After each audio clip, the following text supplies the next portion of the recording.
1979 foi o ano de lançamento de um dos mais importantes discos da história, não só do rock, mas da música como um todo. Foi o ano no qual o Pink Floyd trouxe o The Wall. Pink Floyd, uma das bandas clássicas do chamado rock progressivo, aquele mais contemplativo, músicas mais longas, né, com diferentes partes, diferentes dinâmicas. E o The Wall trata da ideia do muro, na verdade, dos muros, né, os muros que todos criamos desde criança, muros que são frutos das nossas formas de ver o mundo, muros por conta das nossas frustrações. E cada experiência de vida que vai criando esse muro, portanto, é mais um tijolinho nesse grande muro, nessas grandes edificações que todos temos dentro de nós. Aliás, para além da questão pessoal desses muros que todos criamos, né, o The Wall também trata do muro na perspectiva política, né? Era uma época na qual se vivia a Guerra Fria, a Cortina de Ferro. Aliás, Berlim era literalmente separada por um muro que foi cair em 89, numa história que também tem a ver com rock and roll, mais especificamente com Bruce Springsteen, o The Boss, né? Um show que ele andou fazendo por lá, mas isso a gente pode contar num outro vídeo. Bom, dentro do The Wall há a faixa Another Brick in the Wall. Na verdade, há 3 faixas, né, com esse nome, parte 1, parte 2 e parte 3. Na Another Brick in the Wall, então, é contada a história do Pink. O Pink é a personagem. Na primeira parte, fala-se das memórias do Pink enquanto criança. Na verdade, referências, né, às memórias de infância do próprio Roger Waters por conta da ausência do pai. A ausência do pai e todos os problemas que isso gerou foram tijolos nos muros, né, ou no muro que ele foi construindo na sua forma de ver o mundo.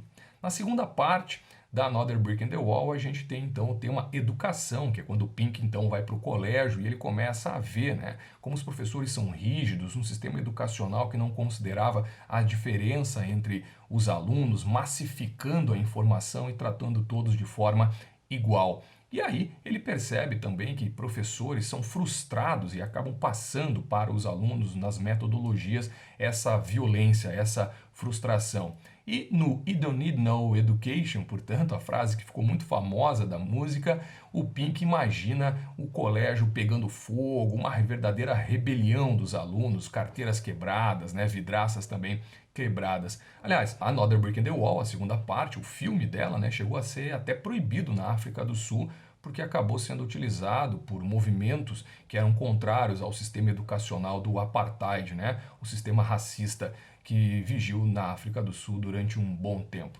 Na terceira parte da Another Brick in the Wall, então já se conta a história do Pink um pouco mais velho, o Pink é adulto, e aí os seus problemas com drogas e também os seus problemas no casamento. Tudo isso, essas 3 partes, portanto, são tijolos, né, que vão levantando o muro ou alguns dos muros que o Pink tem dentro dele. E a ideia hoje é fazer referência a Another Brick in the Wall, justamente porque o tema do vídeo é educação, né? E se tem falado muito nas chamadas metodologias ativas, portanto, as mídias, as novas formas de ver o mundo, né, também alteraram as formas de ensino e as formas de aprendizagem. Por isso, então, eu convidei a professora Gessiane Golinhac para que ela pudesse conversar com a gente sobre as novas perspectivas do ensino, especificamente dentro do ambiente jurídico. Ela aceitou meu convite, então ela estará conosco a partir de agora para que a gente possa bater um papo sobre o conceito de educação, as visões sobre as metodologias do ensino, especificamente dentro do ensino jurídico. Seja muito bem-vinda, Gessiane. Olá, pessoal do Direito ao Rock, Marcelo, muito obrigada. Estou muito feliz de estar aqui com vocês.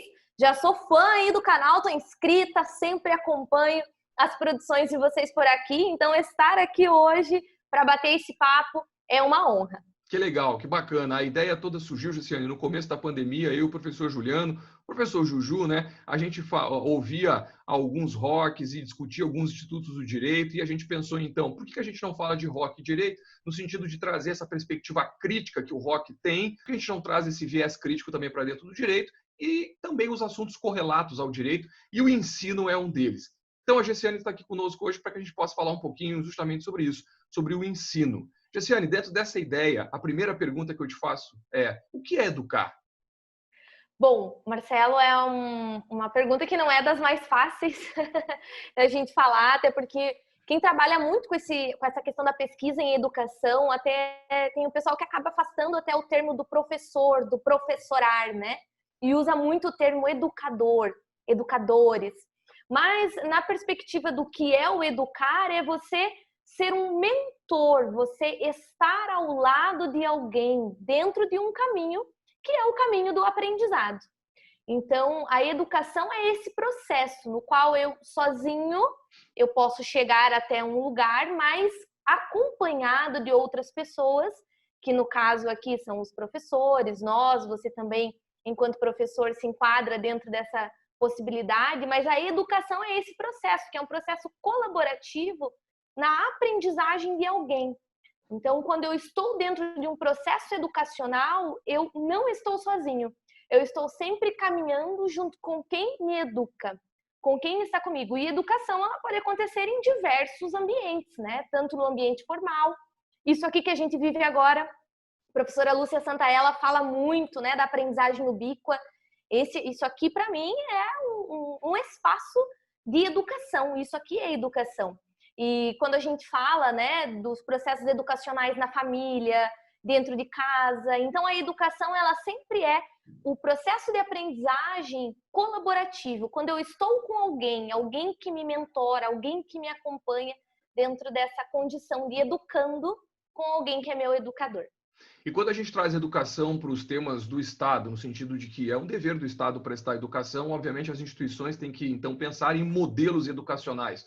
Tu achas que nós temos um problema no modelo educacional como um todo, ou a crítica, e nós já vamos falar um pouquinho mais do teu livro, ou as proposições que tu fazes estão especificamente dentro do ensino jurídico? Então, Marcelo, a educação, como você mesmo falou, ela, dentro da perspectiva do nosso país, ela é um direito, né? E um modelo educacional, na verdade, ele não é um modelo que eu possa dizer para você que está errado, eu posso dizer para você que ele é antiquado. Veja que quando nós propomos possibilidades de educação, e aqui eu estou falando da educação formal, né? Educação curricular, que é o que é reconhecido hoje como direito dentro da perspectiva do direito educacional. Na educação formal, nós tivemos modelos no passado, e a gente tem, por exemplo, no Brasil, parece que é um negócio assim, as escolas estão muito mal, os nossos índices não são os melhores. Mas, poxa vida, fazem pouquíssimos anos que a gente tem um Estado que realmente se preocupa com os índices da educação básica, que criou uma diretriz curricular. Então, a gente está falando em lei de diretrizes e bases da educação, década de 90, as discussões de 80, é tudo muito recente. Né? Então, quando a gente fala nessa questão da educação, eu não vou dizer para você que é algo, digamos assim, desnecessário, né? Porque tem gente que fala, por exemplo, que curricularizar a educação já não é mais necessário. Eu vejo hoje que o Estado precisa, sim, ter uma parcela muito ativa nessas organizações educacionais formais. Mas a gente passa por um modelo de educação que serviu lá em outros momentos, em outros espaços. Então, vamos imaginar, né, quando a gente pega a nossa sociedade pré-industrial, que é uma sociedade, digamos, mais passiva, com menor intensidade de locomoção e tudo mais, e a gente pega toda a transformação dessa sociedade pós-industrial, eu tenho uma educação que precisa formar, que daí eu também não sou muito adepta dessa questão do formar, né, porque o formar já vem de forma que a gente precisa formar, mas a gente tem uma educação que vem na era pós-industrial, que coloca todo mundo dentro de uma sala de aula, a maioria das pessoas que eu consiga, porque eu necessito de pessoas alfabetizadas, leitores, que a gente chama, que são os chamados leitores moventes, né, que tenham capacidade de interpretar diferentes sinais, placas. É a era onde a gente tem o cinema chegando também, televisão. Então, são pessoas que precisam ser alfabetizadas dentro desse cenário que exige muito mais delas.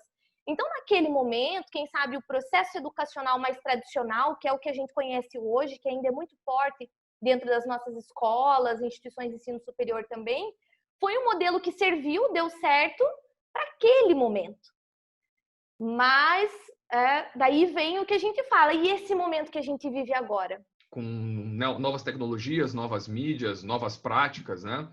Mas, Gessiane, é possível que a gente separe metodologia do ensino, do conteúdo daquilo que é ensinado? A preocupação da pedagogia hoje, dentro da metodologia do ensino, ela se dá também no conteúdo do que é passado ou simplesmente na forma? É o estudo de teorias que vão melhorar a forma do aprendizado? Eu te pergunto isso justamente porque a gente vive numa fase onde muito se fala da ideologização, né? as ideologias estão, né, a ideia de ideologia de esquerda, ideologia de direita, a escola sem partido sendo colocada aí também como um fenômeno que, de certa forma, limita a atuação do professor em sala de aula, sobretudo professores das humanas.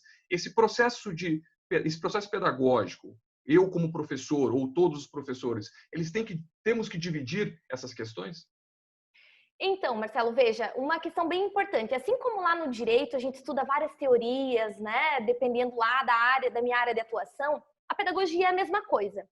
Então, no aspecto pedagógico, nós temos diversas teorias. Então, tem a teoria construcionista, tem a construtivista, tem a teoria do ensino pela liberdade, tem N situações de teóricos que trazem algumas classificações de como fazer essa abordagem. O fato é que no ensino passado, digamos assim, no modelo que a gente tem mais tradicional, nós tínhamos mesmo uma preocupação, inclusive da própria pedagogia, no sentido dos conteúdos. Porque o que era importante para o aluno, né? Era importante que ele soubesse muita coisa, que ele guardasse muito na memória o conceito, os nomes, os métodos, que ele tivesse essa capacidade. Mas isso no momento onde nós não tínhamos um smartphone aqui na mão, que eu posso pesquisar ele, tirar do bolso e encontrar a resposta com grande facilidade. No momento que nós não tínhamos um acesso à informação de forma tão rápida.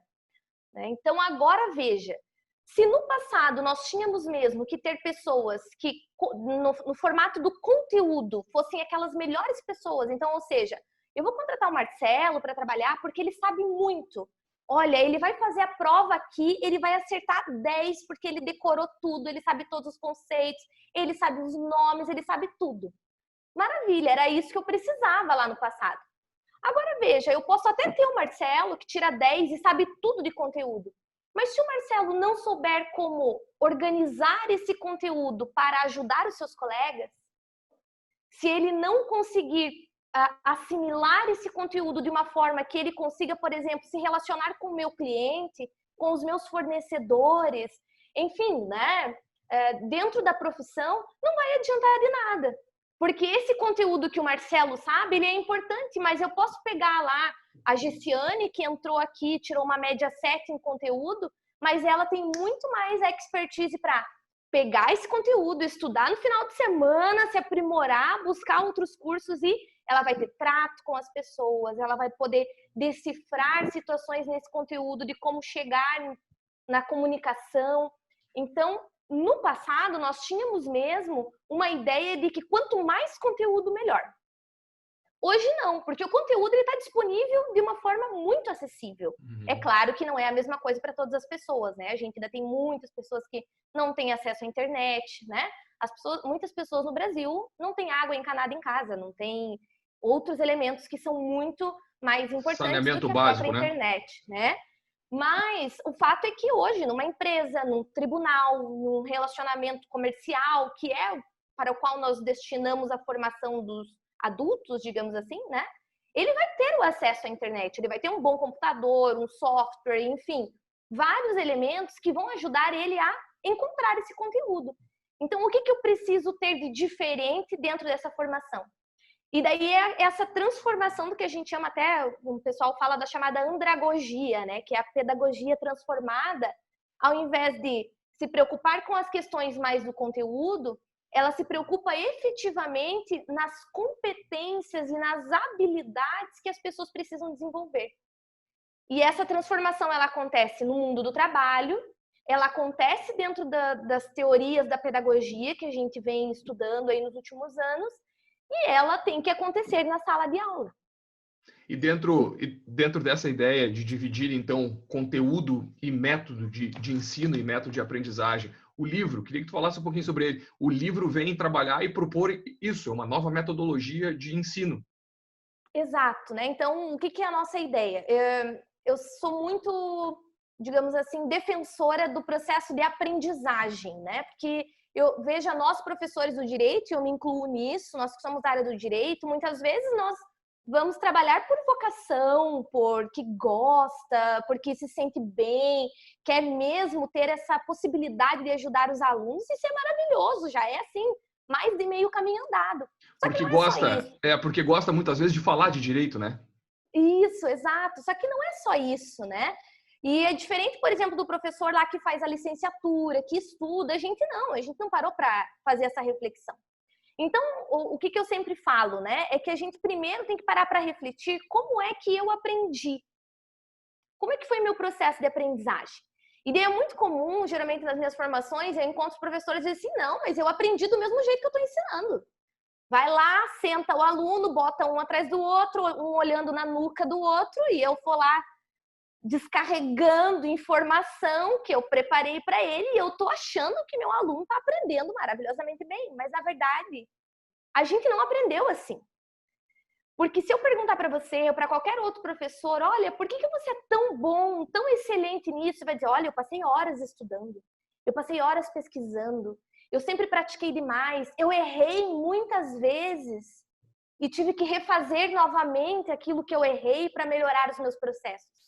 Poxa, então você não aprendeu horas e horas assistindo palestra. É nesse sentido que eu trabalho e que a gente fala aqui do livro, né? Que vou mostrar ele aqui para vocês, que é Educação Jurídica Ativa, que parte do princípio que todo processo de aprendizagem é ativo, não é passivo. Então, se você, professor ou professora, né, quem nos ouve, os alunos aí, estudantes que nos acompanham, que eu sei que acompanham muito direito ao rock também, parar para pensar, o processo de aprendizagem, ele é ativo, ele não é passivo. Então, nesse sentido, né, o que eu faço para melhorar a minha prática em sala de aula, para melhorar o meu processo de aprendizagem, para que ele seja um processo mais ativo? Gessiane, e quando eu penso em metodologias ativas, eu penso na capacidade dos alunos, na competência ou nas diversas competências dos alunos? É um estudo que tem que se fazer por sala de aula, em determinado grupo, ou há metodologias ativas que, em regra, funcionam para quaisquer tipo de alunos e pessoas? Na verdade é assim, né, Marcelo? Todo grupo é um grupo único. E quem é professor aqui sabe disso. Cada sala, ela tem uma identidade. Ela tem uma identidade, isso é fato. Então, quando eu faço a aplicação, a escolha de metodologias, primeiro, eu parto sempre dos pressupostos das diretrizes nacionais. Então, a gente tem lá as diretrizes nacionais do curso de Direito que informam lá para as instituições de ensino hoje, no Brasil todo, isso aqui não importa, de norte a sul do Brasil, as competências alinhadas são as mesmas. Então, lá está dizendo o que a sociedade brasileira espera do egresso do direito. O que ela espera de quem passa por uma formação do curso de direito. Então, o professor que nunca parou e o aluno de direito que nunca parou para ler as diretrizes, ele tem que fazer uma pausa, depois de assistir essa nossa conversa aqui, e ir lá olhar nas diretrizes quais são essas competências. E lá tem um monte de competências que quando o professor ele faz a escolha da metodologia dele, da estratégia, ele tem que pensar em qual competência ele vai ajudar o aluno a desenvolver. Então, se, por exemplo, eu escolho lá uma atividade colaborativa, uma atividade em grupo, para aprofundar algum conhecimento de algum conteúdo que eu estou explorando na minha sala com os meus alunos, eu tenho que primeiro pensar quais competências eu desejo desenvolver com essa atividade. Beleza. Agora eu vou escolher estratégia. O que esses alunos vão ter que fazer para desenvolver essa habilidade, né? Essa competência. E ainda, além disso, eu contar para os alunos isso. Que é coisa que muitas vezes o professor não faz. Então, às vezes ele diz lá, agora vai aí, reúne em grupo, divide 4, 5 e tal, agora faz isso, faz isso. Mas por quê? Qual que é a intencionalidade disso? Por que eu escolhi isso? Quando o professor faz essa comunicação da intencionalidade com o aluno, do porquê escolheu essa prática, de por que tem que ter esse roteiro dentro dessa estratégia, por que o aluno tem que ler antes aquele capítulo de livro que você indicou para chegar na sala de aula para fazer atividade? Porque tem uma intencionalidade nisso.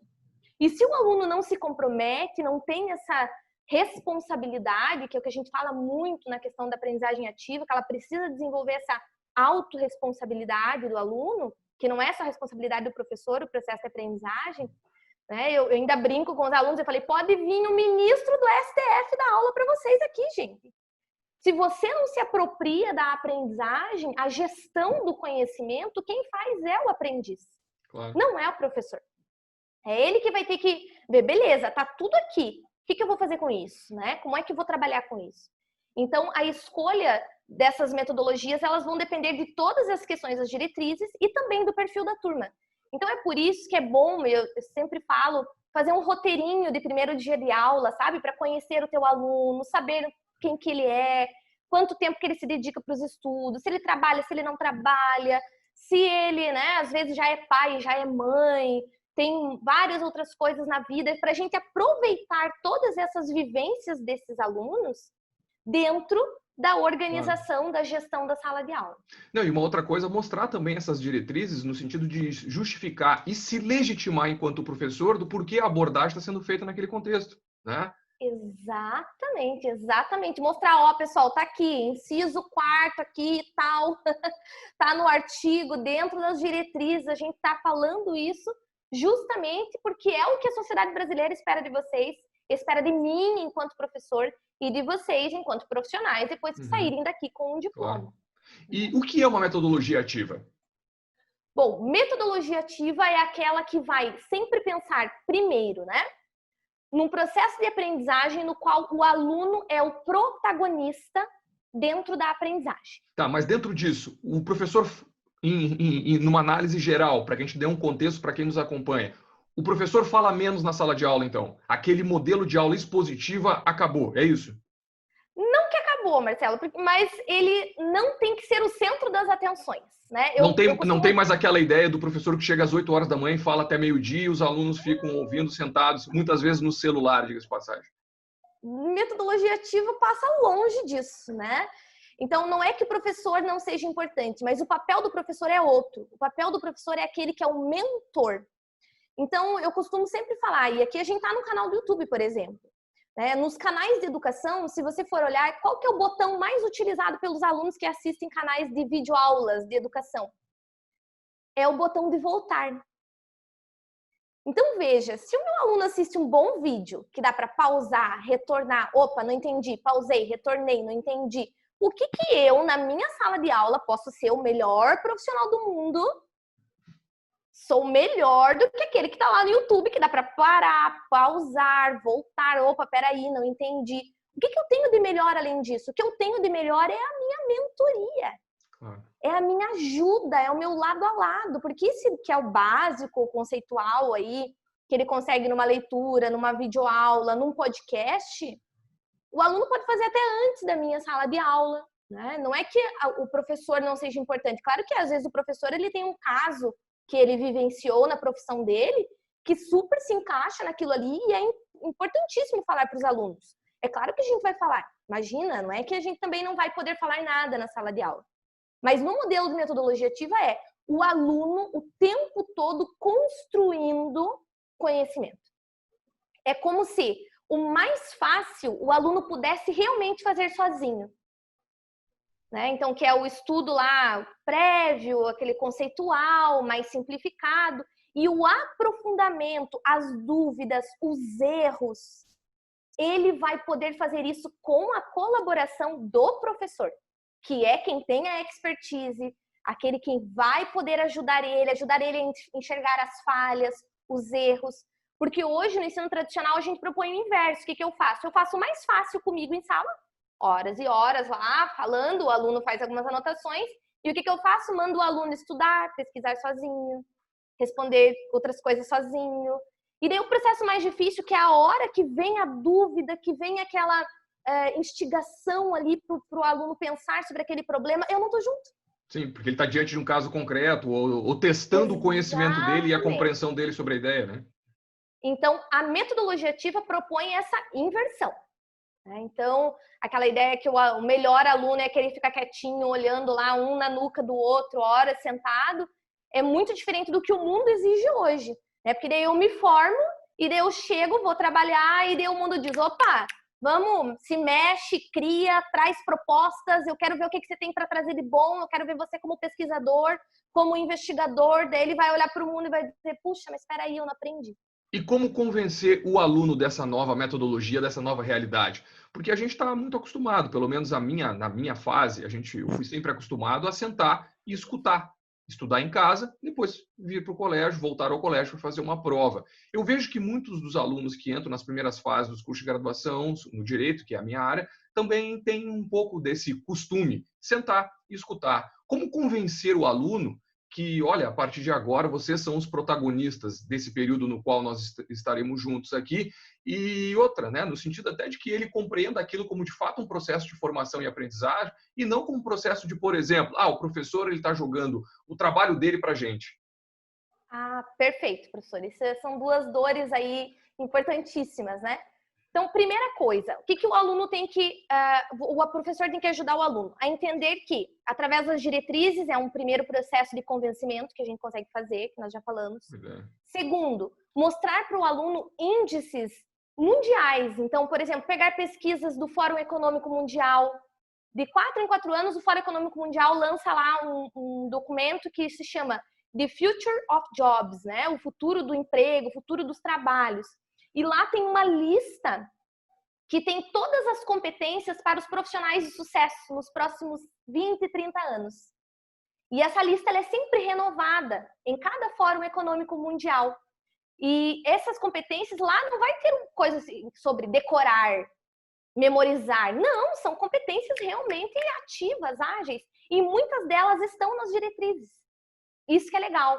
Então, pegar outras pesquisas como da Deloitte também, por exemplo, que ajuda, que traz índices internacionais, ajuda o aluno nesse processo de convencimento. Esse aluno que chega nas graduações, no ensino médio ainda é praticado esse modelo clássico no sentido de aulas expositivas? Ou essas formas ativas já estão sendo implementadas no nível médio, enfim? Muito pouco, né, professor? Ainda o nosso público que chega para nós, não. Então, a gente tem hoje a BNCC, que traz uma reformulação de toda a Base Nacional Comum Curricular, que não é baseada em conteúdos, é baseada em competências.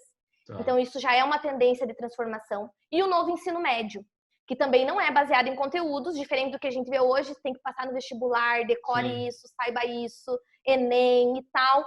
É justamente para fazer essa aferição, né, das competências e habilidades. Mas também não é do dia para a noite, é um processo que a gente vai caminhar com relação a isso. Ou seja, esse convencimento da participação do aluno em sala, né, de fato, recai sobre nós da graduação, das graduações. Vai recair sobre nós, né? Pelo menos aí nos próximos anos, até que a gente tenha uma transformação lá na educação básica, com certeza. A gente vai ter que fazer esse processo. Mas eu posso dizer assim, né, Marcelo, que é claro que não é do dia para a noite, mas os alunos, eles vão sentindo a própria transformação. Eu uso muito também radar de autoavaliação para o aluno. Eu trabalho, por exemplo, coloco competências que a gente gostaria de desenvolver durante o semestre e dou uma ficha para ele no início do semestre. E ao longo do semestre ele vai completando aquele radar de autoavaliação. Tem um dia que a gente para 15 minutos na aula para todo mundo completar seu radar. Isso é legal porque o aluno ele também vai, poxa vida, mas eu ainda estou ruim nessa competência aqui, nessa habilidade. O que a gente pode, o que eu posso fazer para melhorar? Né? O que eu posso fazer para ser um melhor aluno, um melhor aprendiz e, consequentemente, um melhor profissional. Tá? Então, isso também ajuda, são estratégias que vão engajando. O fato é que o professor ele precisa sempre dar esse feedback, que é diferente de avaliação. Né? Que avaliação, muitas vezes, é um modelo da nota, do conceito. O feedback é outra coisa. O feedback é dizer assim, olha, aluno, nós estamos aqui. E eu imaginei que quando nós chegássemos aqui, você já teria esse entendimento aqui, essa habilidade. Mas se você ainda não chegou, eu, enquanto mentor de um processo ativo, o que eu tenho que fazer? Olha, segue esse caminho, vai por aqui. Isso é feedback. Eu digo no que ele está ruim e como ele pode melhorar. Não é simplesmente lá a avaliação por nota. Então, o feedback dentro do processo de aprendizagem ativa, ele precisa ser constante. Tá, gente? São outras coisas que a gente vai amadurecendo também na prática pedagógica, assim, aos poucos. Sim. E especificamente no ensino jurídico, quais são as colaborações que tu achas que a metodologia ativa pode ter? Bom, então, algumas questões, por exemplo, todas as competências que estão embasadas lá nas diretrizes, tá? A gente consegue, através de estratégias de metodologia ativa, desenvolver nos alunos. É claro que, como todo ser humano, alguns aprendem um pouco mais rápido, outros um pouco de forma mais lenta, isso é natural no processo, nós temos turmas bem mistas, diversificadas, né? mas isso também ajuda nesse sentido, em encontrar caminhos para desenvolver essas competências. Outro aspecto que também é importante, né, Marcelo, que eu gosto de destacar bastante, é a questão de desenvolver nos alunos habilidades emocionais, habilidades de relacionamento. Isso, as metodologias ativas conseguem demais ajudar mesmo o aluno nessa condição. Primeiro porque hoje nós temos aí um universo imenso de pessoas que se formam no curso de Direito. É coisa assim, absurdamente. Aí, a última pesquisa que eu tinha visto do EMEC, nós estávamos com uma média de 100 mil bacharéis formados por ano no Brasil. Que não é o espaço para crítica aqui agora, mas é um número real, é um fato. Né? Então, mostrar isso para o aluno, né, dentro desse universo de 100 mil pessoas que se formam por ano. Além disso, né, fora todos os que já estão formados, certo? Além disso, com toda a questão da inteligência artificial, softwares de Big Data, que tipo de profissional que eu tenho que ser para conseguir um espaço dentro do mundo jurídico, dentro do universo do trabalho jurídico? Porque se eu for um robô, é a mesma coisa que você vai entrar lá num sistema de ambiente virtual, lá você clica, não sou um robô. Então você tem que provar que você não é um robô. E no mundo aqui fora, a gente tem que provar que não é um robô. Então, no sentido de que isso vai ficar ainda mais apertado nos próximos anos. Até porque tendência... as competências dos robôs não há como competir com eles, né? Eles farão muito melhor do que nós. Não, jamais. Fazem 1000 vezes mais rápido, com mais eficiência. Mas o que um robô não faz são as competências humanas, que são as habilidades emocionais, as habilidades de relacionamento, que são habilidades que são potencializadas por uma metodologia ativa bem aplicada, bem planejada, né? Eu sempre falo para os professores, se você for lá fazer uma metodologia ativa sem planejamento, sem objetivo, sem estar vinculado com uma competência que você quer desenvolver, não faça. Você precisa ter uma metodologia ativa com planejamento, com estratégia, com passo a passo.